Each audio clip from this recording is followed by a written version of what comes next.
2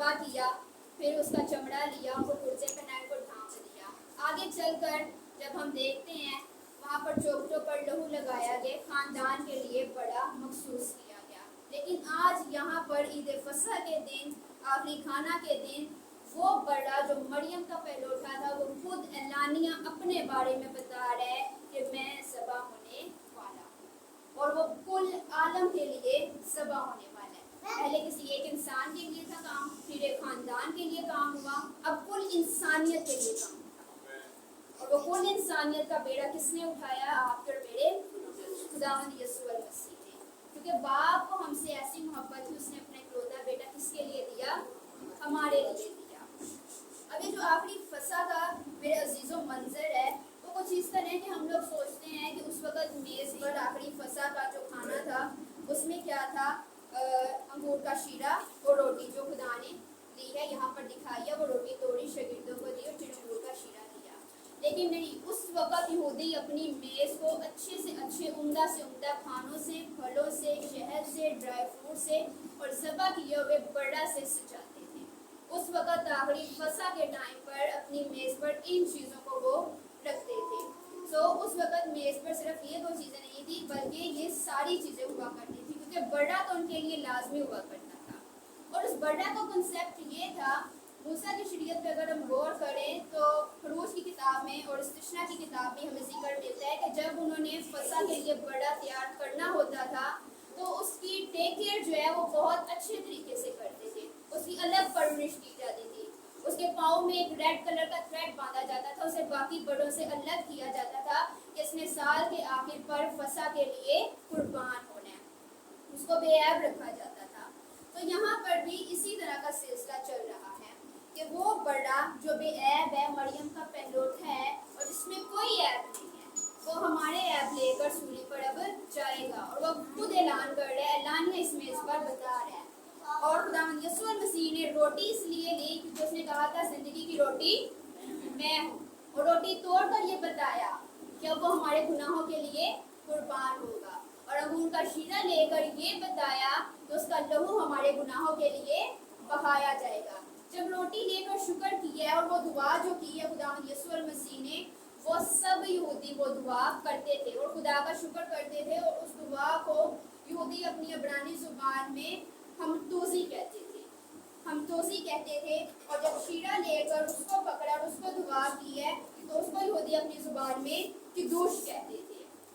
تو یہاں پر خداوند یسوع المسیح نے بھی یہودی شریعت کے مطابق وہی 2 دعائیں کی ہیں, روٹی کو پکڑتے ہوئے بھی اور شیرے کو پکڑتے ہوئے بھی.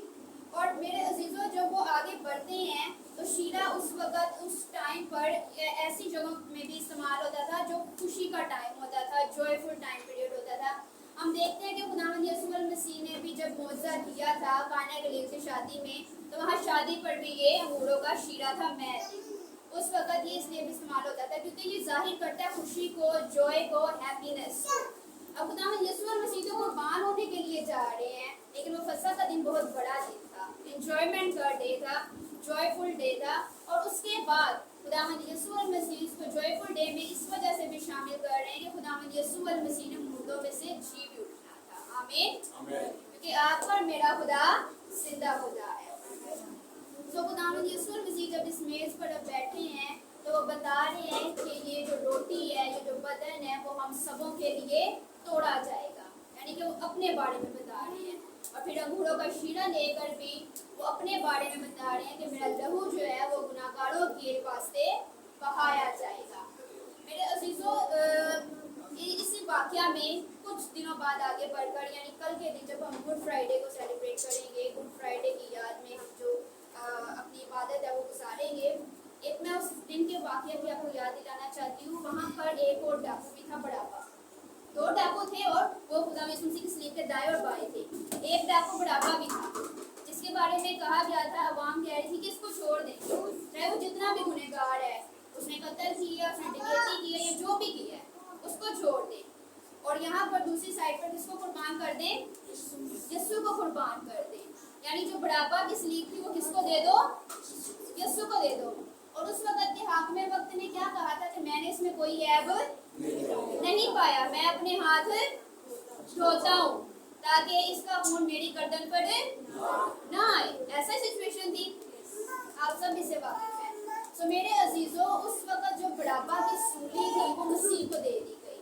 اس وقت وہ جو ڈاکو تھا, قاتل تھا, بڑھاپا تھا, وہ کس کو سمبلائز کر رہے ہیں؟ وہ ہم سب کو سمبلائز کر رہے ہیں. دراصل گناہ کس کے تھے؟ ہمارے تھے. ناپاکیاں کس کی تھی؟ ہماری تھی. بدکاریاں کس کی تھی؟ ہماری تھی. لعن طعن اس نے کس کے عوض لی؟ ہمارے عوض لی.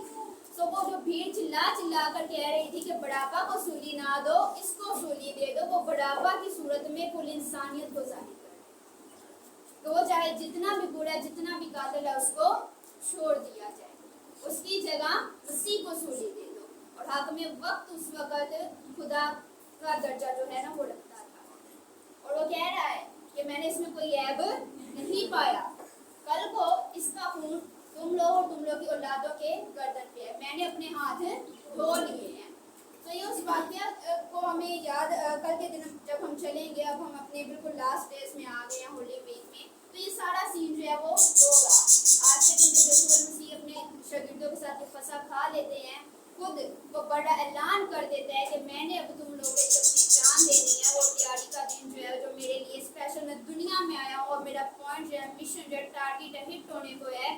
تو وہ بتا رہے ہیں اور اپنی جرنی میں جا رہے ہیں. آج کی رات غلام یسوع المسیح کو صدر عدالت میں لے جایا جا رہا ہے, تانے سننے کو مل رہے ہیں, ٹھٹھوں میں اڑ رہا ہے, جگہ جگہ اس کو لے جایا جا رہا ہے تاکہ کہیں نہ کہیں کوئی نہ کوئی اس پر گناہ ثابت ہو جائے. لیکن وہ بے عیب پردہ تھا. جب خداوند یسوع المسیح کچھ دن پہلے چلے ہوئے آتے ہیں, تو یوحنا رسول جو بپتسمہ دیتا ہے, وہ خداوند یسوع المسیح کو دیکھ کر کیا کہتا ہے؟ یہ ہے خدا کا پردہ جو دنیا کا گناہ اٹھا لے جاتا ہے. اور عید فصح پر بھی بڑا کو بھی قربان کیا جاتا تھا. اور آج کے دن وہ بڑا جو ازلی اور ابدی تھا, خود اپنے منہ سے اعلانیہ اعلان کر رہا تھا اس میز پر بیٹھ کر کہ اب میں تم لوگوں کے لیے قربان ہونے والا ہوں. اور ہم سب بہت مبارک لوگ ہیں جو اس بڑے کی ضیافت میں شریک ہیں. آمین. ہم سب بہت مبارک لوگ ہیں. آج ہم یہ دن جو ہے نا وہ منا رہے ہیں, سیلیبریٹ کر رہے ہیں. میں اس کو سیلیبریشن ہی کہوں گی. میں ان دنوں کو دکھوں کے دن ہرگز نہیں کہوں گی, نہ کل کے دن کو میں کوئی دکھ کا دن کہوں گی, نہ سوگ کا دن, خدا نہ خواستہ. کیونکہ دکھ کا دن وہ دن ہوئے گا, یا ماتم کے دن یا سوگ کے دن ہمارے 40 ڈیز وہ ہوئیں گے جب ہمارا مسیح زندہ ہی نہ ہوگا. لیکن ہمارا مسیح زندہ ہے, اور اس کی قبر آج بھی اس دنیا میں خالی ہے. خداوند یسوع المسیح دنیا کی وہ واحد شخصیت ہے جس کی قبر اس دنیا میں خالی ہے, اور جس کے مرنے کے دن کو بھی گڈ فرائیڈے کہا جاتا ہے. کوئی انسان بھی ایسا نہیں ہے کہ جس دن اس کی ڈیتھ ہو اور ہم اس کہیں گڈ ویری گڈ, یہ تو اچھا ہوا. کبھی کسی کا نہ خواستہ کوئی دشمن بھی اگر وفات پا جائے تو کوئی انسان یہ نہیں کہتا. لیکن خداوند یسوع المسیح وہ واحد شخص ہیں جس دن ان کی مصلوبیت ہوئی, اس دن کو ہم کیا کہتے ہیں؟ Good Friday. گڈ کیوں کہا جاتا ہے؟ کہ نجات کا شادیانہ بچ گیا تھا اس دن, ہمارے گناہوں کا کفارہ ہو چکا تھا اس دن. تو آج کی شام اس بڑے نے اعلان کر دیا تھا کہ ہم سبوں کے گناہ اس نے اپنے